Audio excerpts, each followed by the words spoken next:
Hi, everyone, and welcome to this week's edition of What's Driving Token Prices. I'm your host, Katie Talati, Director of Research at Arca. For those joining us for the first time, I'm responsible for identifying and analyzing digital asset and blockchain opportunities for Arca's funds. As part of our research, my team and I examine token prices and the market events that act as catalysts for price change. Based on our market research and market events over the past week, here's some notable token price moves and what we think drove these moves. As a reminder, this commentary is not intended to be investment advice, investment research, or an investment recommendation. Please consult your investment professional for your own circumstances. Well, everybody, welcome back to yet another week here in the crypto markets. We had the Federal Reserve meeting this morning where it was determined that we will, of course, not raise rates, we will not cut rates right now. The overall market has been taking this sort of, trade war continues. There's now a new conflict between India and Pakistan, and the world continues to turn on. Crypto specific, there's been rumors that that Ripple wants to buy Circle for an alleged $40 billion, $20 billion, something ridiculous like that.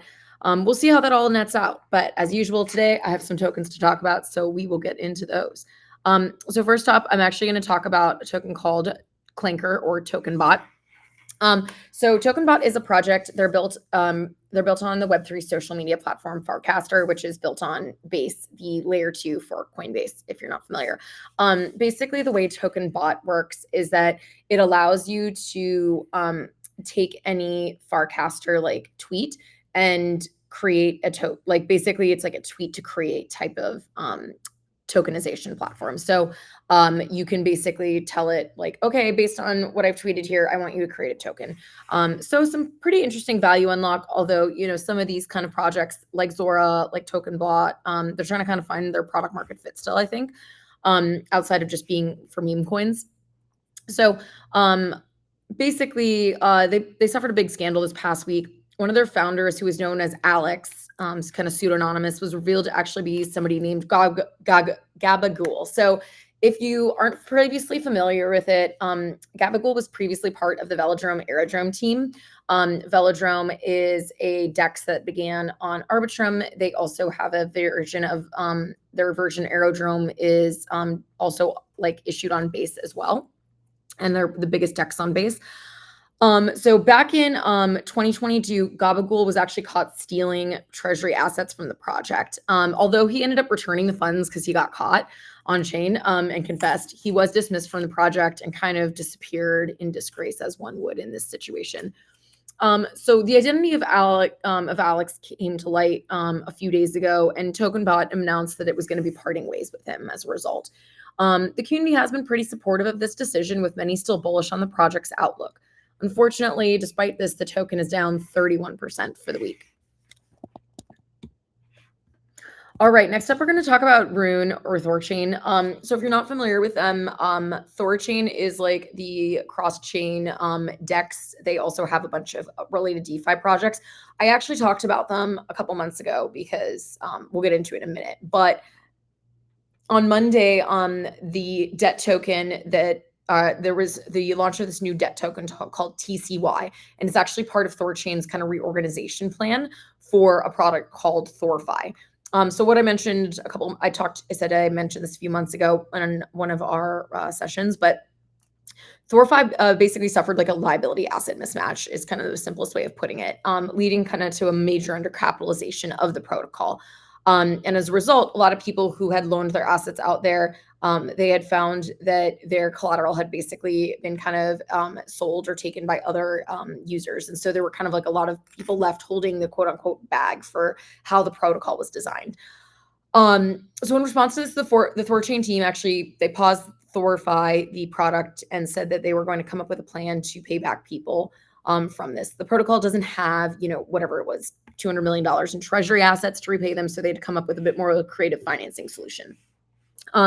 So they proposed what is called TCY. It's short for Thor Chain Yield, and it's backed by revenue from the protocol. So although it's going to be used to compensate users who lost funds in ThorFi, TCY can actually be staked to earn Rune, which is paid out daily.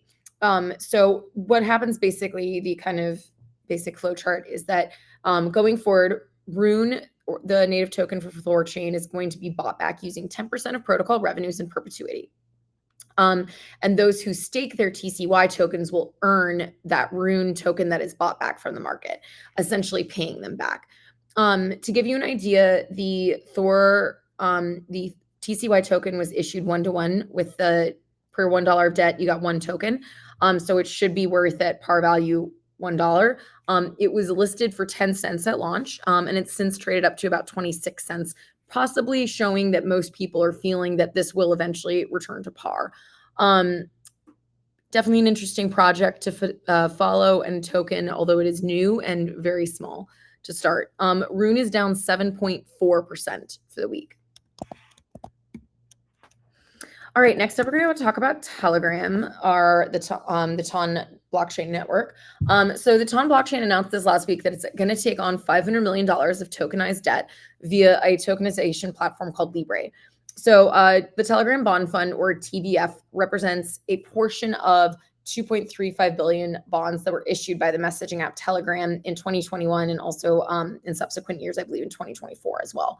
So the idea here is that and a lot of people don't really kind of separate the two, but Telegram, the messaging app, has TON, their blockchain, that is supposed to be integrated within them, which we are starting to see a bit here and there. For example, their wallet within the messaging app is beginning to get more integrations. Athena just announced that they're going to be putting their stablecoin in there. What's important here, though, is that this is actually a legitimate financial product that's going to be brought to the TON blockchain, even though it is kind of like Telegram dog fooding or eating their own cooking type of opportunity. So of the bonds that were issued, they're only available to accredited investors, but TBF does plan to be integrated into TON's native DeFi for use as collateral. So again, potentially a very interesting move for the very large layer 1 protocol and for the messaging app's future. Telegram, though, is down 7.1% on this news.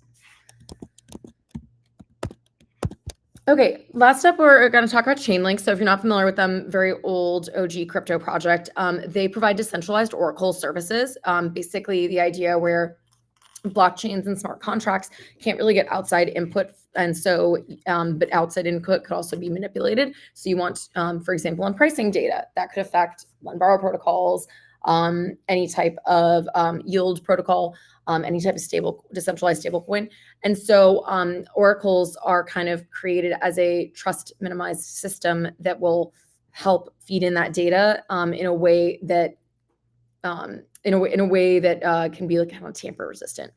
So Chainlink is the oldest kind of decentralized Oracle provider, largest one out there. They rolled out a new incentive system this week. And the idea is that instead of just rewarding users in their native token, they're also going to be rewarding the users with tokens from other projects. So the idea is that users that stake Link, which they're already doing so to provide security against node operators kind of acting dishonestly, providing bad data. Now they're also going to be rewarded in tokens from other projects that are kind of in their, I guess, build program, which is kind of like their core inner program for projects. But the first project to pilot this approach is going to be an infrastructure provider called Space and Time. And they've promised 4% of their SXT token supply to eligible stakers. So the program is actually, in my opinion, kind of interesting because we're finally seeing how projects can actually diversify a bit in terms of just providing single-sided staking to actually, hey, what other staking opportunities can we provide? The issue always with single-sided staking is that you're constantly putting permanent inflation on your token, and then anybody who's staking it to earn rewards, if they're doing so as a service, is always going to be incentivized to potentially sell down those staking rewards as well, causing downward token price pressure. So again, potentially interesting to see. We'll see how this nets out. Chainlink has fared better than others in the market. They're only down 4.7% for the week. All right, guys, that's all I have for you this week. I hope you enjoyed our insights. Tune in here again next Wednesday at 1 p.m. Pacific to hear what's driving token prices.